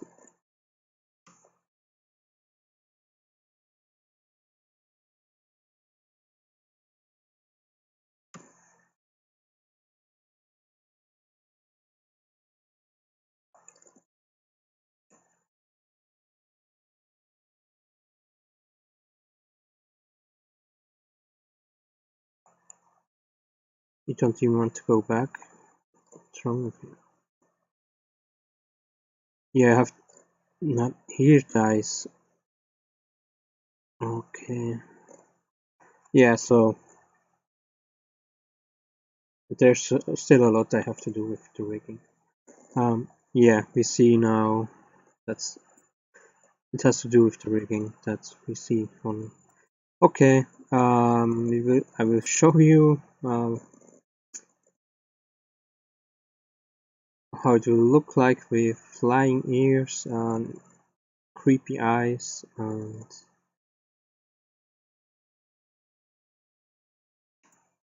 that's the best thing I can do today. So still a lot of work we have to do, not only the animation but also the rigging. So we have something decent for the we can then use for the demo. Nothing final, nothing too much into detail, but definitely not something with flying ears and stuff like that. Anyway, so I actually wanted to see something else here. I mean, the problem is right now, player combat number 1. Okay. Oh, that's fine. Player combat. No, that's player combat 1 number. That's something else. Command number. No. Anyway, I have to change this. This is anyway stupid what I do here. It's better to make variables, array variables here on the side and set there everything and then just add the variables. Otherwise, this is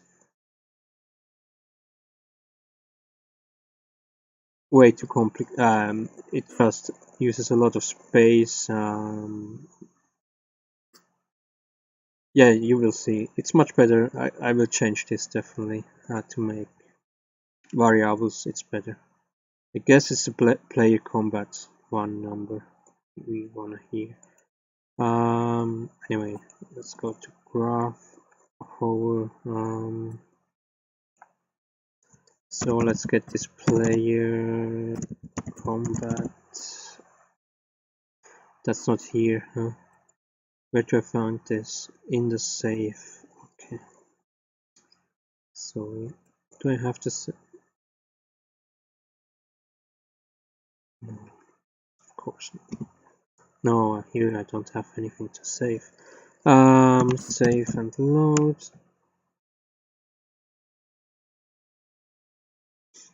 I mean, I guess that's something we set up in the before we enter combat. So okay, it's safe. Yeah, I guess this is something we will set up when we select the party. When the player has a chance, can select this party. We probably will set this already up. Which player is in which position, and that's more or less what we have here. So if this is equal 1, then we have Arwin. So we branch this.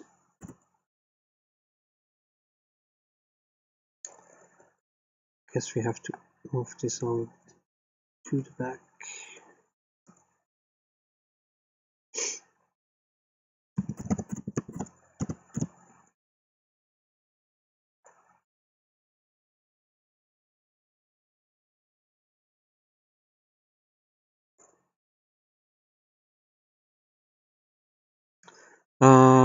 This is the combat animation stuff.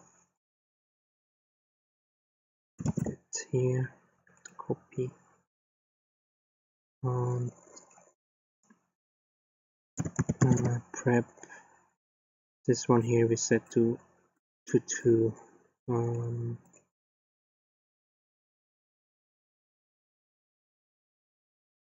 Sorry, I'm going to copy paste this one here. I need it for something else. Let's set this to 2.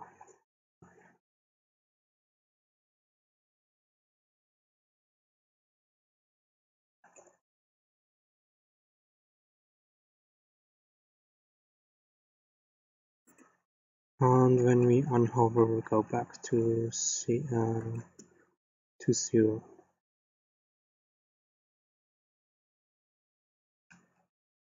Let's see if this works like we have set it up here. If it works, then I can show you at least something.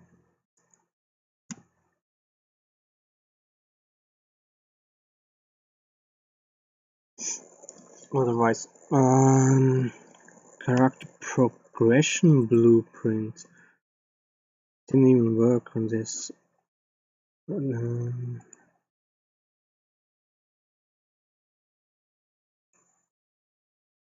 So I guess it has something to do with the setup I did for second character.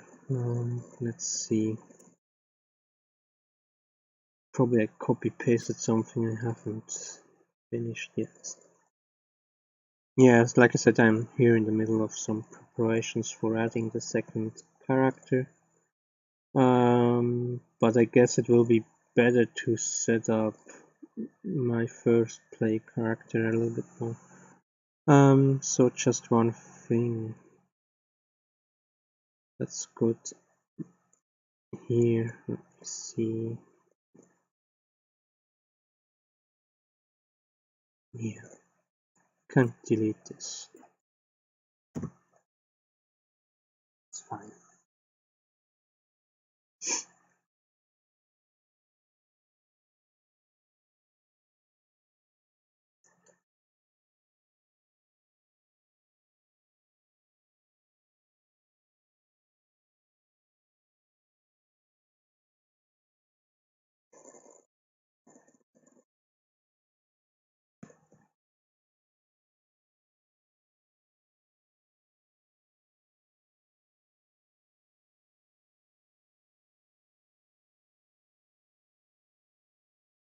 Let's try this again.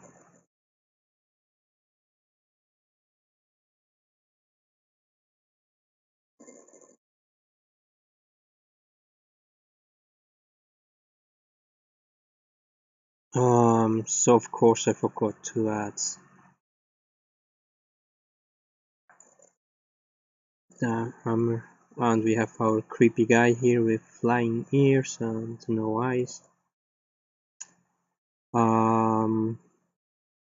And the idea is now when we hover over this one here, he will start animation. And when we unhover it, we will go back to idle. So if we then hover over the things, he will start to change the animation. Of course, the animation is way too slow. That's way too slow. We want to have this a little bit, have the reaction time a little bit faster. But that's the idea I have, kind of, so that we have this kind of animation change here, and when we press on it, that's when we jump to the next animation blueprint, and we go a step further. We don't only, it's not only preparation with I mean, that's something I have to think about do we go already further at this point, so that he not only prepares to grab the weapon, but really gets the weapon? Or do we this here?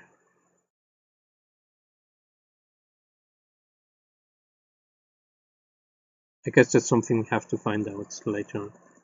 Anyway, yeah, so we still have a lot to do with the animations. I mean, a lot, not that much, but there are also more animations coming. Like I said, I mean, it's good that having this prototype stuff, so we don't spend too much time with the animations, and then we see, yeah, this works, no, this doesn't work, and it's just painful if you put a lot of time and add a lot of details into animation, and then we see, oh shit, that doesn't, this animation doesn't work, let's scrap this, and then you think about all the time we had. And so now you saw I didn't spend a lot of time with this one animation I made. I mean, the animation was just made out of two poses, the starting pose and the finishing pose, and the starting pose I already had because we take this over from the idle animation. So I only had to make the finishing pose. Yeah. So I mean, to maybe round this up a little bit, so I guess I have to do a lot of work with, here it is.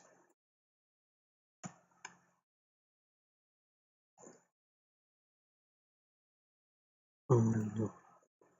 Let's duplicate this one here. Okay. Let's call this equipment one. No, we wanna have the stone breaker unequipped. Great. So let's try this again with the stone breaker on.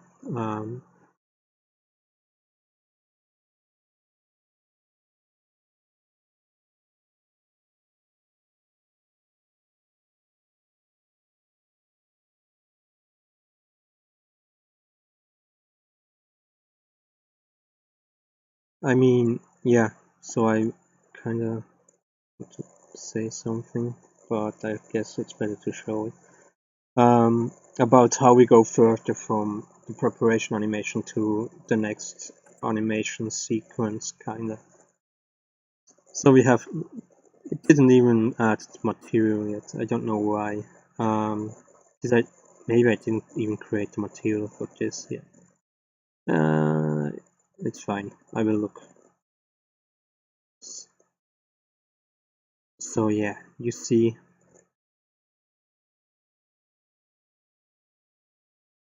you kind of see the problem with the twisting I was talking before. That's something very, very annoying, because that's not natural here. And I have to see how best way to do so. But actually I'm not that.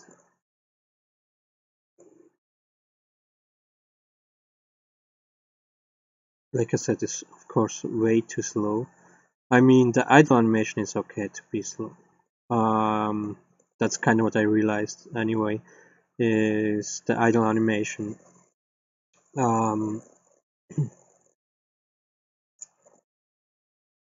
If the idle animation is too fast, it just looks extremely unnatural.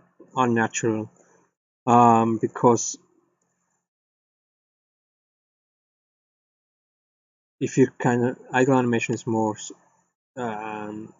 you are still, so you do only small movements, so it doesn't look too good if there is absolutely no movement, but if there is movement, then it's more slower movement you don't really see. So this is it.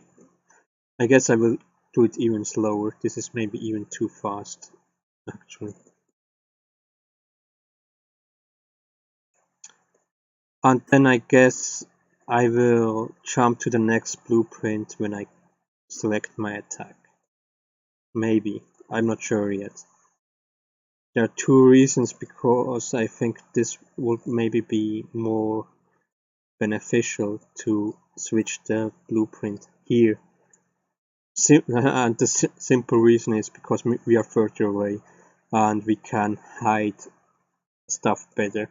And the problem is, at this point, when we switch between the blueprints, we have also to switch between the equipped weapon and the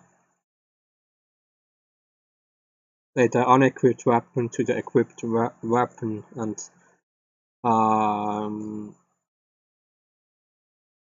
to switch between these two meshes we probably need some.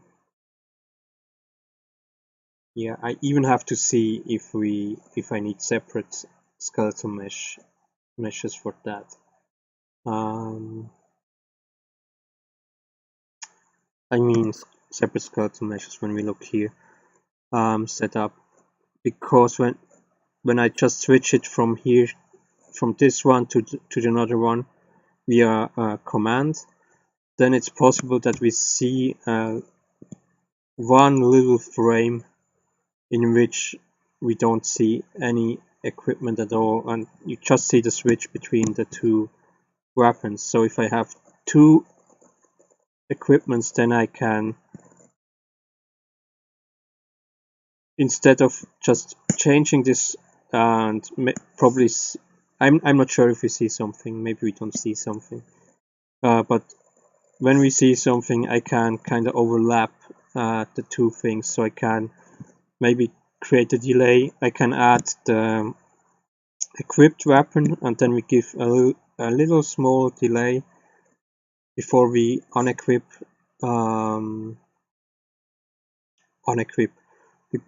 before we make the unequipped mesh having no mesh selected, and then we can start animation. So problem is kind of really the time, so I have to see.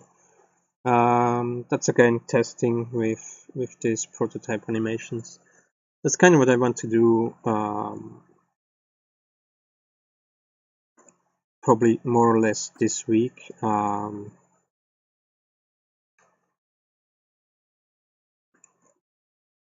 Yeah, more or less this week is kind of really animation. Let's kind of having this animation sequence together with the combat sequence, see what works, what doesn't work, and yeah, and then when we have kind of animations in the everything looks already, hopefully already better. Yeah, so that's kind of, I'm not sure, probably this will be extended to next week too, I don't know yet. Like I said, I plan to do short streams, hopefully every day. It doesn't mean I don't work outside of the streams. It just means that I don't have, if I don't stream a day, then that doesn't mean I don't do anything on the project. It means I couldn't find the time frame that it's worth to do a stream. It means that I just have kind of, I have 30 minutes to work on the project, and 30 minutes is just, for that I don't set up a stream, because setting up the stream and everything already takes 30 minutes. So you see, I mean, okay, now I have it a little bit longer than before, but when I do kind of 60 minutes, 90 minutes stream, then there's definitely 10-15 minutes preparation time, kind of. That's sometimes annoying when you know you have only a short time and but you want to do something. Yeah, so if I don't do a stream, I definitely do something don't do a stream this week on a specific date, and that doesn't mean I don't do anything. That's what I want to say. And if I do stuff outside of stream, of course, in the next stream I will kind of try to update you what I did. So yeah, so next thing, maybe I will do. It's possible that I will do a stream in a couple of hours again. I have to see. I have to really see, and then if that happens, I probably will more or less pick up from this. Otherwise, I will set up as much as possible so we can smoothly go forward tomorrow with another stream. Um, and yeah, and things I probably will do outside of the stream is all the rigging stuff. So we have some problems there. It's maybe I remember that I corrected some things, and it's possible that I just didn't upload the new stuff. The question, really the big question is, and that's something I have to look up definitely now after the stream, is where did I do the changes? Did I do it in the main Blender file where the meshes are, or did I do the changes where I started the animations? I really hope I wasn't so stupid and put it in the animation part, because that would be really annoying. Because this mesh files, it should be kind of like this.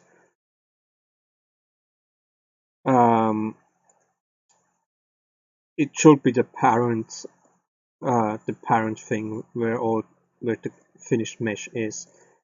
The problem is why I doubt a little bit that I did this, that I had this foresight, is because the Stonebreaker is on the wrong position in the parent file. So anyway, I will stop it here. I will look into this. Like I said, maybe I will do another stream in a couple of hours. Otherwise, I will try to find the time to do one tomorrow. Otherwise, this one definitely be not the last one in this week. So on Sunday, I plan to do a marathon stream, so a long stream. There will probably, I can't promise, I can tell you 100%. Maybe I will find the time to do a marathon stream on another day, but I know, because I say I do 2 to 3 streams like this in a week, and this week it's probably just not possible. So Sunday is really the only day I really know I have the time to do a long stream. And I don't say it's not impossible that I find the time on another day, but I can't promise you anything. So this week will be probably only one marathon stream, but I mean, already this stream is longer than I planned to do it. But anyway, and yeah, the best thing would be if we could prepare the animations to a point that we can finish the animation cycle at least on a prototype level on Sunday. That would be amazing. Because then I guess the 1 versus 1 we have more or less done. So the problem is animation cycle, that means not only Aravin, it also means the sandworm, so the enemy. And doing both, that could be a little bit too ambitious. We will see. I mean the sandworm, yeah, there is a little bit. We will see. We will see. Yeah. I mean, when I when I work on this project, I just find out I can plan as much as I want. It always be different than I planned it. Mostly it will take more time than I planned something. Anyway, I'm happy I managed to do this stream today. So also with the other shorter stream, it's possible that I will do them without commentary. Yeah, just so you know. So I'm happy I could do this stream today with a little bit of commentary and explain what kind of happens in the next days. That's great that this was possible today. So thank you for watching, and